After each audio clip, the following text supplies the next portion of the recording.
This hour too, I'll be telling you the very latest that has been happening within the country and beyond. First, let's start with the story on sexual reproductive health, because good parental care, giving listening here to adolescents, educating young people using age-appropriate language and community leadership have been identified as some of the things that can help reduce the challenges of adolescents in our country. The rate of teenage pregnancy in Ghana currently is very high. Of all births registered in Ghana in 2014, 30% were adolescents, that is, young people between the ages of 10 and 19. More of such teenagers are currently giving birth. Between the year 2020 and 2021, over 200,000 adolescents have been pregnant. The Western region currently tops the chart for teenage pregnancy. Thus, stakeholders in sexual reproductive health say the situation is a drag on national development, especially when the country's current population is dominated by the youth, according to the 2021 Population and Housing Census. Majority of our adolescents are sexually active, and the age 15 to 15, 16, 17. We call them middle adolescents. That's where most of them initiate sex. There must be some intervention so that they can delay sexual initiation. They must be in school. They must learn a vocation. Some say it's about time parents demystify the myth about sexual reproductive health and educate their teenage children using age-appropriate language. Our young people are getting so much information that makes them take certain decisions, which sometimes as parents we are not even aware of. There's a need to provide guidance to our young people. If we do not provide any guidance to our young people, they will go ahead and take decisions based on what they see and what they hear. The untreated parents to give a listening ear to their adolescent children in order to reduce the spate of teenage pregnancy. If the parent is equipped with knowledge on sexual reproductive health, I think that this will be passed on to the children. The adolescent child needs education, needs to be sensitized, needs to be equipped with life skills, assertive skills, confidence, so that the child will grow up making decisions. The Ghana Health Service, together with Marie Stopes International and other agencies, have therefore put together a project dubbed Medachinti or Miwosehiangu. It is a community-based life skills and ASRH program to help provide the needed information to adolescents in the country.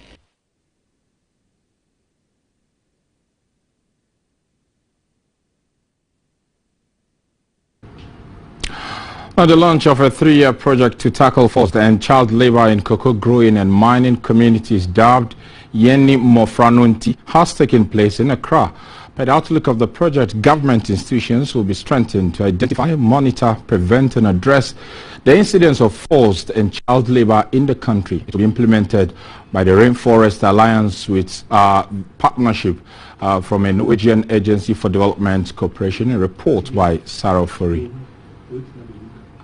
Research from UNICEF and the International Labour Organization shows that in recent times, the number of children involved in child labour, especially between the ages of 5 and 11 years, has risen.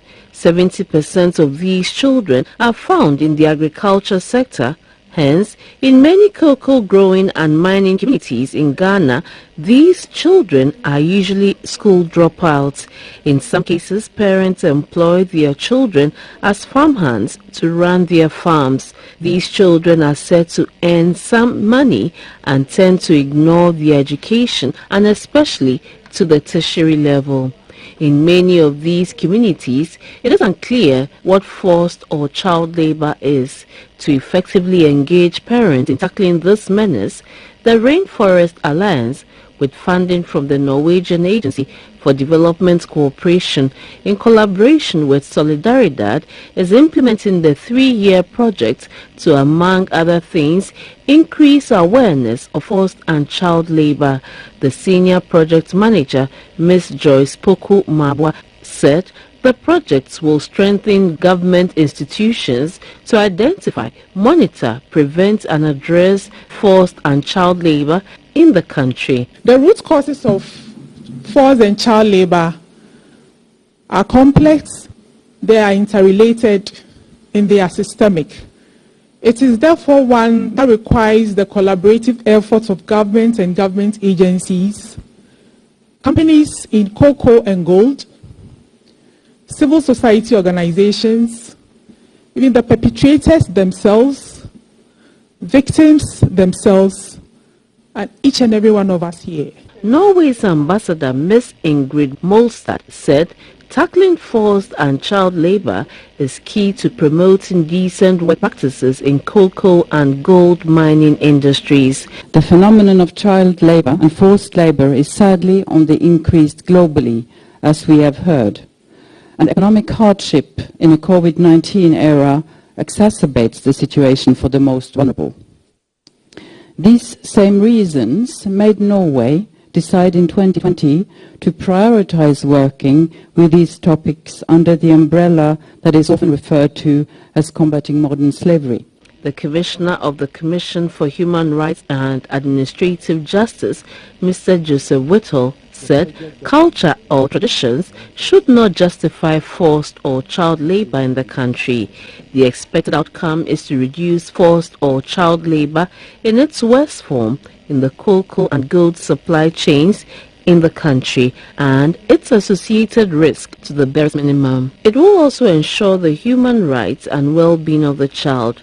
Sarah for GPC News, Accra. Of course, child labor is something to do away with. President Akufo-Addo has charged the police to ensure that Ghana improves upon the 2020 rankings by the Global Peace Index, which adjudged the country as the second most peaceful country in Africa after Mauritius. For the president, maintaining peace and security is not the sole responsibility of the police, but all Ghanaians. Nana-Addo was speaking at the police depot in Accra when he commissioned 129 police officers. They are fresh out of the academy in the best shapes of their lives. These police officers have survived the various academic and security disciplines to join the ranks of leadership of the Ghana Police Service. There are 101 males and 28 females. Deputy Superintendent Ines Kofi emerged the overall best cadet officer. Deputy Superintendent Emmanuel Say for the Commandant Special Award. Best in Command and Drill went to Deputy Superintendent Alison Maji Atuluk. The Marksman Award was earned by Deputy Superintendent Richard Lazarus Akoli. Their commissioning comes at a time that the peace of the country is being threatened by the spirit of robbery, ritual murders and cyber crimes. Mindful of this, the government has since 2017 rolled out several measures to beef up security across the country, with the acquisition of 568 vehicles, 22 light armored vehicles for the FPUs, 11,000 CCTVs, 4,500 fragmental garments, and 200 motorbikes for community policing. Also, 3 alligator silver boats have been procured for the Marine Police to join hands with their counterpart from the Navy to protect offshore oil and gas installations. President Akufo-Addo announced that the police will receive 3 helicopters in November this year. The construction of 320 housing units of the National Police Training School is at an advanced stage of completion. Work is ongoing on the construction of a barracks at Kwabenya to replace the one adjacent to the DVLA at 37, which is not fit for purpose. A new mechanical workshop for the service is also being constructed at Boshe near Hacho. In addition to the yearly increments of salaries for all police personnel, government has placed them, like the other members of the security services, under the cap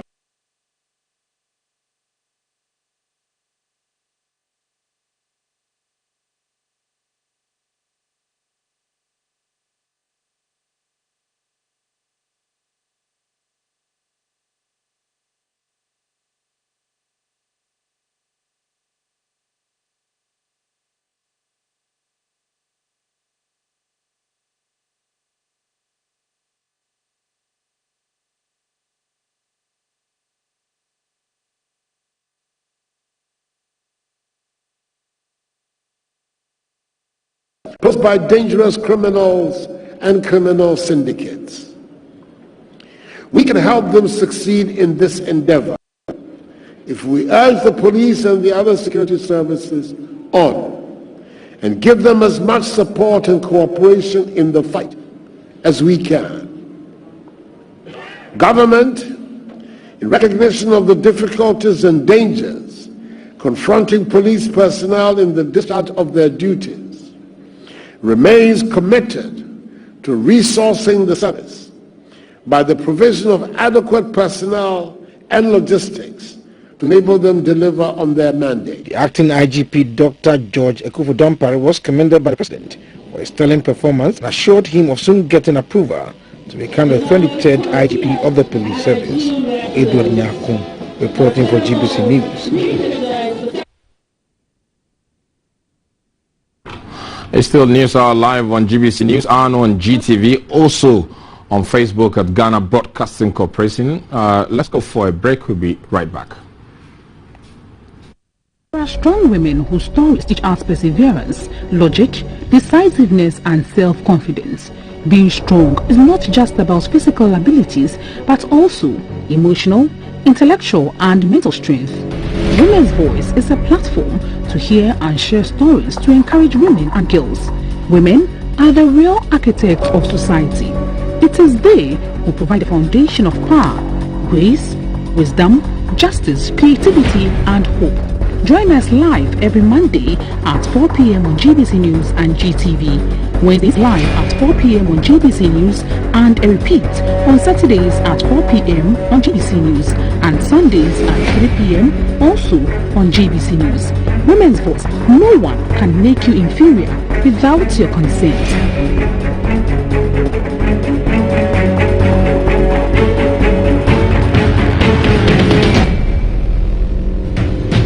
It is a nightmare dealing with the filth in Accra. The gutters are choked with garbage.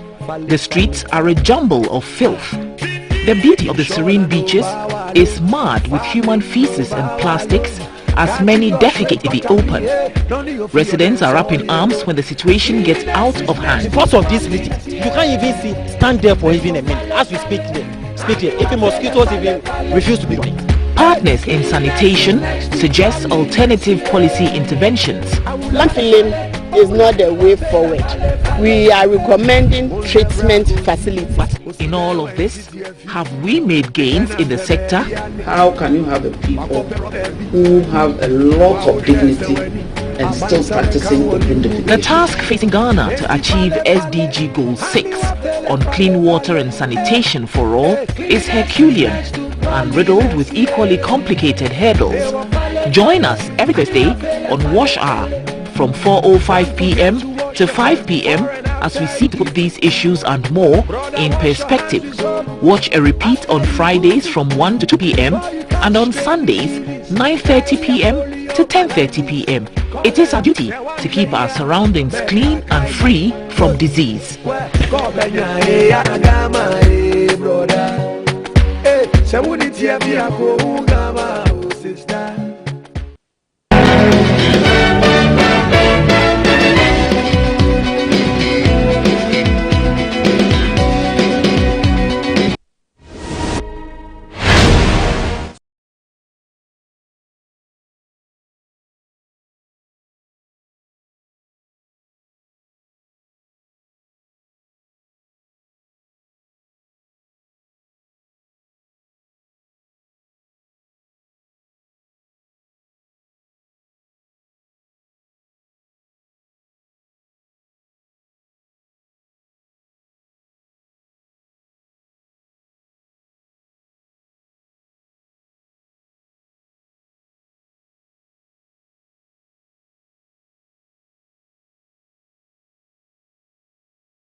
Thank you so much for staying with us, and apologies for that technical hitch. The United Nations has set aside October 1st as International Day of Older Persons. It is a call to provide the needed legislative framework and support for older persons in our society. This year is the 76th anniversary of the United Nations and the 31st anniversary of the International Day of Older Persons. To care for those who cared for us is one of the highest honors. The best classroom in the world is at the feet of elderly persons. A retired husband is a wife's full-time job. The best tunes are played on the oldest fiddles. Parents didn't leave you when you were young, so don't leave them when they are also old. These are some of life's quotes about the elderly, reminding us to honor the elderly in our communities and homes. From research on older persons in Ghana, there is a high prevalence of chronic medical conditions such as hypertension, along with significant incidents of falls and mobility disorders. Isolation and neglect are also on the rise as a result of increasing migration among the youth in search of greener pastures. COVID-19 has also exacerbated social isolation among older persons, making them more vulnerable. There are also recommendations from government and stakeholders to explore the role of policies and legal frameworks to ensure that older persons are safe while entreating the youth to pay attention to older persons and offer them the needed support to enjoy what's left of their lives. The Center for Aging Studies continues to add its voice to the voices of other stakeholders to make an appeal to the Ghana government and Parliament to pay urgent attention to the Aged Persons Bill and expedite its passage into law.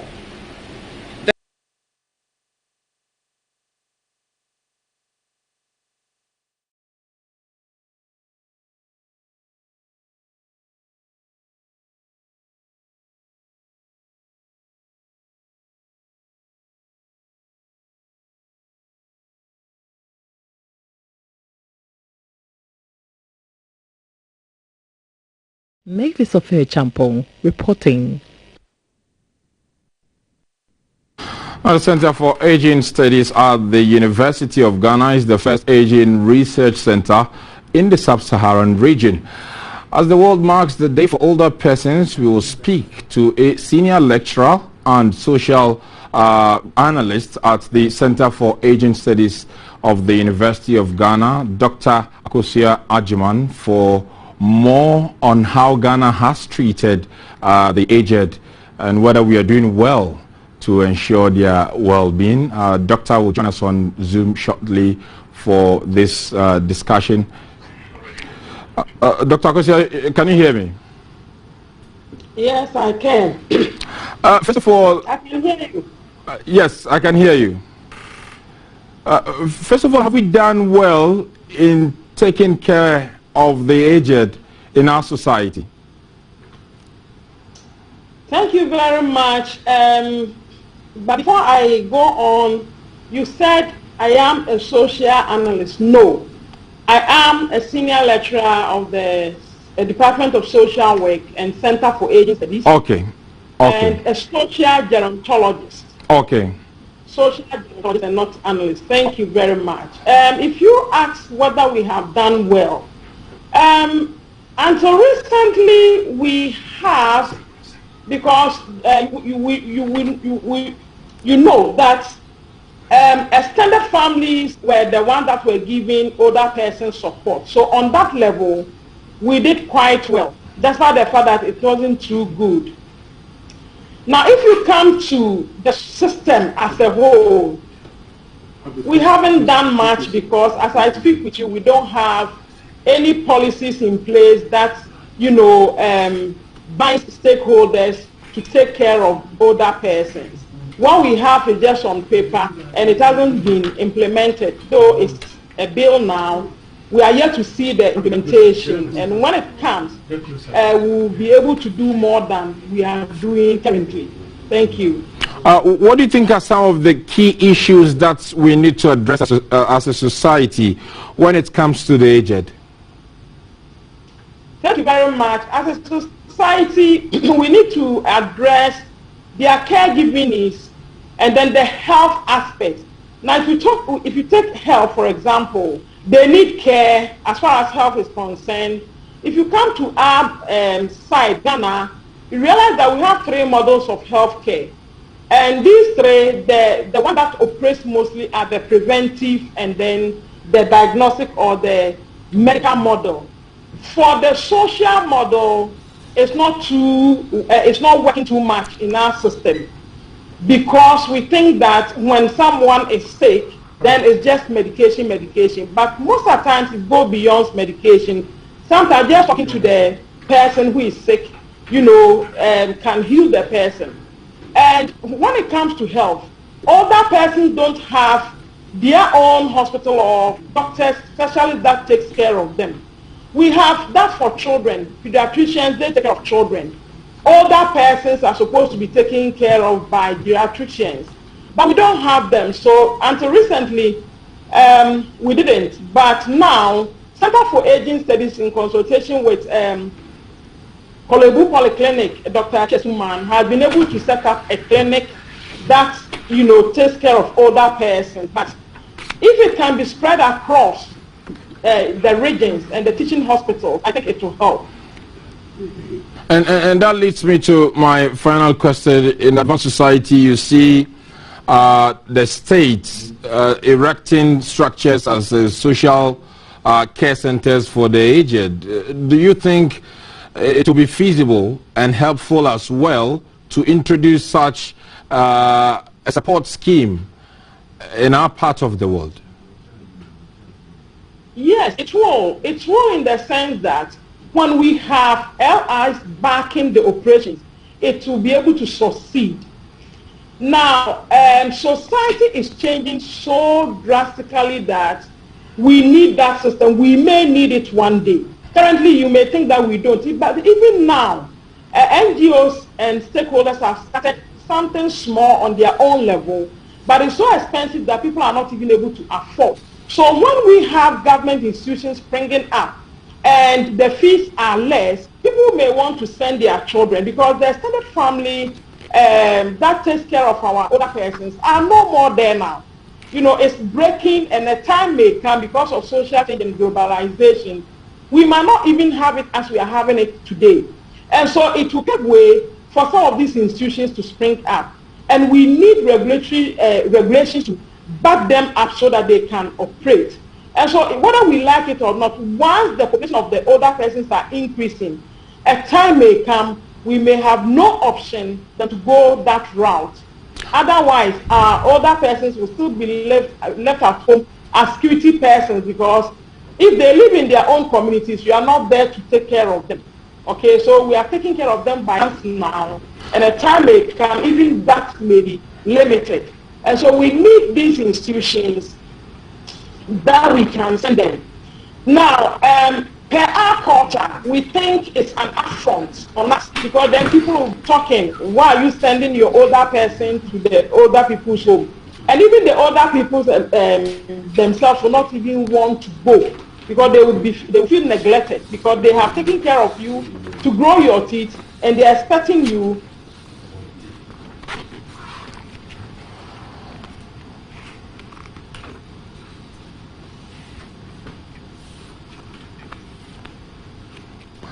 Thank you so much, Dr. Akosia, for that analysis and the recommendations to how a society can improve its attention to the aged to ensure their well-being. Now to Cape Coast, where floods have rendered some residents of some communities homeless. The floods were caused by torrential rains last night, and the affected communities include Pedu, a brand new site, and the University of Cape Coast Police Station. As a result of the situation, some of the schools in the Cape Coast metropolis have called off academic work. Our Central Regional Correspondent Kofi Sechama-Pobi has told some of the affected areas and will bring us up to speed as to how the communities are dealing with the situation. Kofi, glad you could join us. What is the impact of the floods in Cape Coast? Well, thank you very much, Raman. As you rightly indicated, as a result of the torrential that started last night, which even covered to this morning. In that sense, some of the communities within the Cape Coast metropolis were flooded. Some of the communities include Abra, New South, Pegu, the University of Cape Coast Police Station, and then other communities, Apeusika, among other areas where they were very hard hit. Talking to some of the residents, some of them believe that indeed people have built on waterways. And as you can see from the footages, most people that when we went to their rooms, their things costing millions of Ghana cedis, were submerged and were destroyed in the flood. According to them, they are alleging that some people have built on waterways, and the drain that even carries the water is too small. So there's a need for them to dredge and build more stronger drainages that can carry the water. So it is something that has really affected the Cape Coast, some communities, especially people living in other new towns and then other new sites and other areas. When you get to Norcans, where behind the BVLA, where Cape Coast BVLA is, one of the hotels was also badly affected, Norcans Hotel. And beside the Norcans Hotel, the church, which was also badly affected. And then Mycon View, the preparatory school, was also affected. As a result, the school was closed down, and then the children could not attend school. So these are some of the things that is going on as a result of the flooding, and people, residents here, are still counting their losses, Raman. Thank you so much, Kofi, for bringing us up to speed on the development in Cape Coast, where hours of torrential rains have caused some parts of the communities in the region to flood. Now, the deadline for occupants of BUDUBURAM refugee camp to quit elapsed yesterday, Thursday, September 30, 2021. However, many of the occupants are still living at the camp. Among them are about 350 refugees referred to as persons of interest to the Ghana Refugee Board. The acting executive director of the Refugee Board, Mr. Tete Pedi, is standing by to give us more on how they are dealing with this situation, and he joins me on Zoom. Thank you so much for your time, sir. Exactly how will you describe the level of adherence to those occupying that part of the country to leave? Thank you for having me. From what I see on TV and the media, it appears that they are not very willing to leave, and that's understandable. It's if you've been in a place for so long, for decades, literally, and you suddenly have to move, it certainly won't be easy. But with respect to the 350 households, the Ghana Refugee Board has measures in place. We've engaged them. We are arranging to take them, those of them who would want to be relocated, to be moved to one of our camps in the Western region. If we are moving them, is it not also creating a potential problem tomorrow where if government of the day decides or directs them to leave, the same resistance will be seen? Well, we are under obligation to ensure that refugees are taken care of and are provided shelter if they require it. Apart from that, we have learned lessons from the BUDUBURAM in the way programs and projects are implemented, and we're putting measures in place to make sure that we don't have this sort of situation again. Again, it is not, we're not creating a new camp for them. It's an already existing camp, and we're simply moving them there. Yesterday, when our reporter spoke to some of the refugees, they were of the view that even when they want to relocate back to their countries, with COVID protocols, the closure of borders, it's almost impossible for them to do so. And I was asking how your outfit may be offering assistance to such persons who really want to go back, if they will have the means, how they can get back to their countries. with respect to border closures, it is not that should not be a problem if people want to relocate, want to return to the country of origin. Permission can be given for them to cross. However, in terms of assistance, that window of opportunity is already gone. We gave them the chance to return home voluntarily. They did not take advantage of it. Some of them are actually locally integrated. They've been given a package to stay here. They've been given assistance, which included cash. And so it's that chance to assist them financially to return. That window is already closed. So are they complying? Are they leaving? Or you still have a chunk of them being adamant to leave? Well, the BUDUBURAM settlement is not under our control anymore. It's no longer been a camp, and it hasn't been for some time. It is the district assembly that is in charge, and that is effecting the eviction, as it were. However, I can also add here that there has been an extension to that deadline.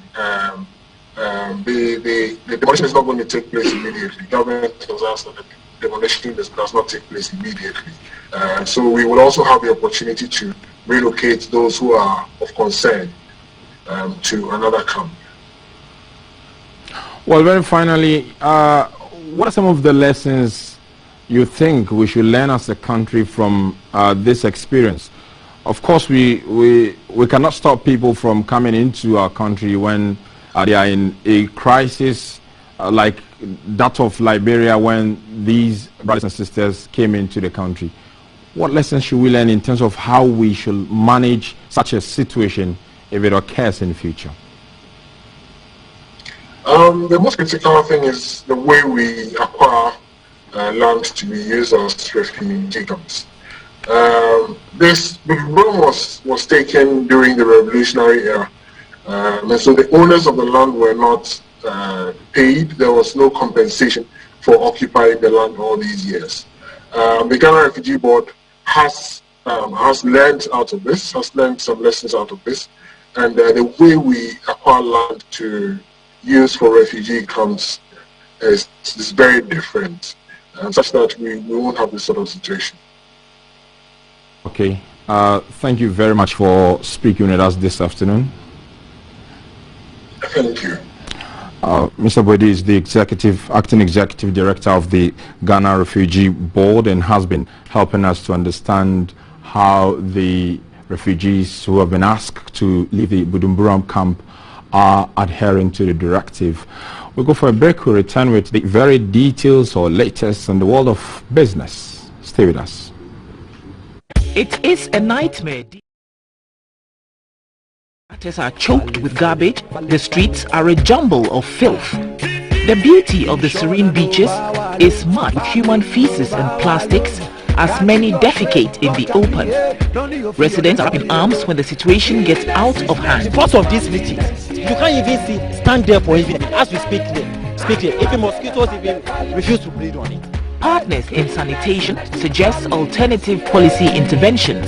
Landfilling is not the way forward. We are recommending treatment facilities. But in all of this, have we made gains in the sector? How can you have a people who have a lot of dignity and still practicing open defecation? The task facing Ghana to achieve SDG Goal 6 on clean water and sanitation for all is Herculean and riddled with equally complicated hurdles. Join us every Thursday on Wash Hour from 4:05 p.m. to 5 p.m. as we seek to put these issues and more in perspective. Watch a repeat on Fridays from 1 to 2 p.m. and on Sundays 9:30 p.m. to 10:30 p.m.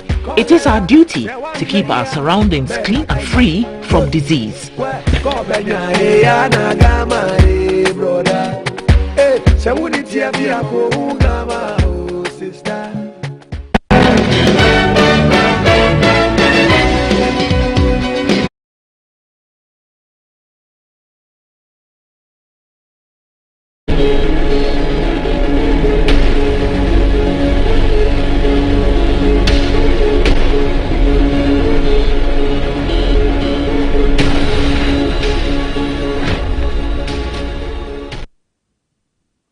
Hello, good afternoon. Welcome. Time now for the business segment, and I am Dorothy Ajamai.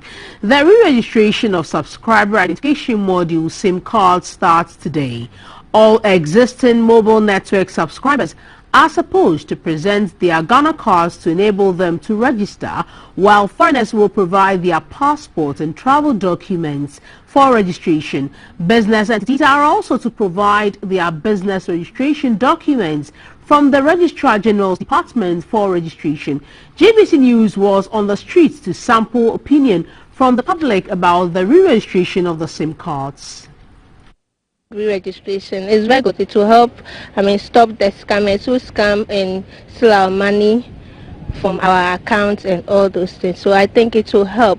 But paying for 250 cedis for the Ghana card is too much. They gave a deadline. Some people were not in the country by then. If other cards could be accepted, maybe the new voter ID card that we did could be added to the Ghana card, it will be fine for some people. And then publicity on the new registration is scarce.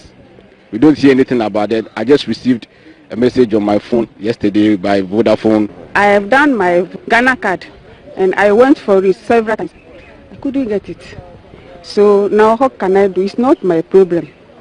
So they should do something about it. Well, I think it's a very good initiative, and if what they are going to do is going to help solve certain problems that we as a country are facing, and I'm sure that if these things are going to be done in such a way that when you go anywhere you go, your information can easily be retrieved, then it's going to be good. I totally disagree because one, the inconveniences that came with us registering the Ghana card was a whole lot. Some people have done it, but they haven't had access to the card itself. You should know that we are having other citizens in our country because of war and a whole lot of issues, and people looking for greener pastures and all that. So I feel that it's very wrong. You can use other identification cards. We have the voter's ID, we have driving license. So why would you base it on the Ghana card? I thought it's a deliberate act to kind of strip some people off. The government has maintained the producer price for cocoa at 10,560 cedis per ton for the 2021-2022 cocoa season. The figure, which translates into 660 cedis per bag of 54 kilograms gross weight, takes effect from Friday, October 8, 2021. The cocoa producer price is the price at which the country's cocoa sector regulator, Cocoa Board, buys the commodity at the farm gate. The latest development in the cocoa sector comes on the heels of Cocoa Board reaching a record deal of syndicated loan of $1.5 billion. This was largely influenced by the scaling up of cocoa production above the 1 million metric ton mark. Cocoa Board has maintained the purchasing price for the 2021-2022 season despite the drop in prices of the commodity on the world markets due to COVID-19. Cocoa Board says Ghana's price still remains the highest within the sub-region. The maintained price as that of the 2020-2021 represents a 28% increase over the 2019-2020 producer price of 515 cedis per bag. The Minister for Food and Agriculture, Dr. Owusu Akoto, said keeping the price at the current level indicates that government has kept faith with the Living Income Differential Pact signed with Cote d'Ivoire, which has minimum price ceiling of $400 per ton for farmers. Our colleagues in Cote d'Ivoire are also announcing their price today, maybe a couple of hours from now.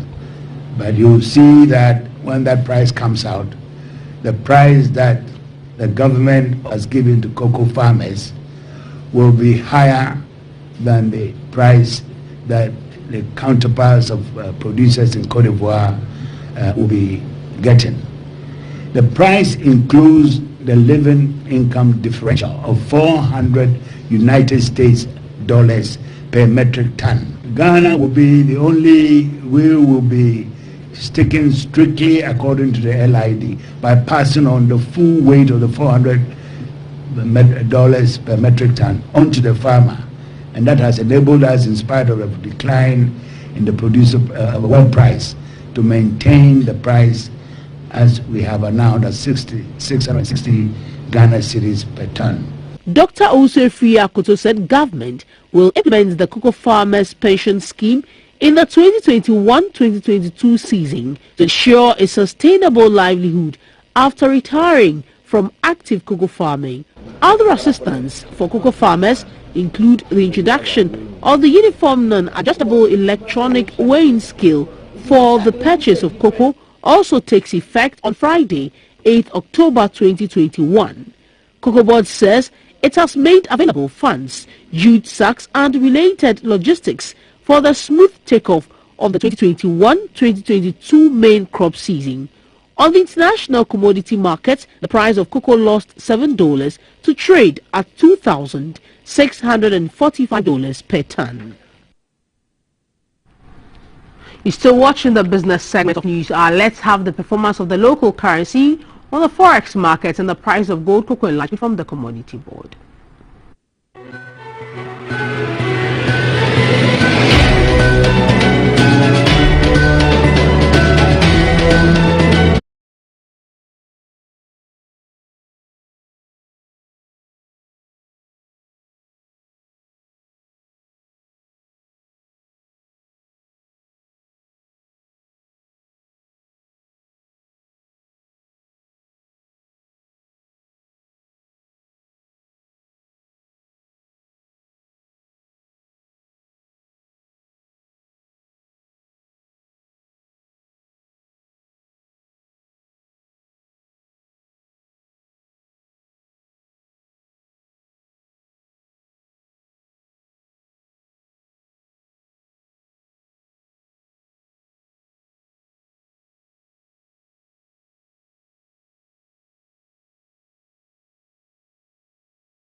The news continues after this break. Please do stay.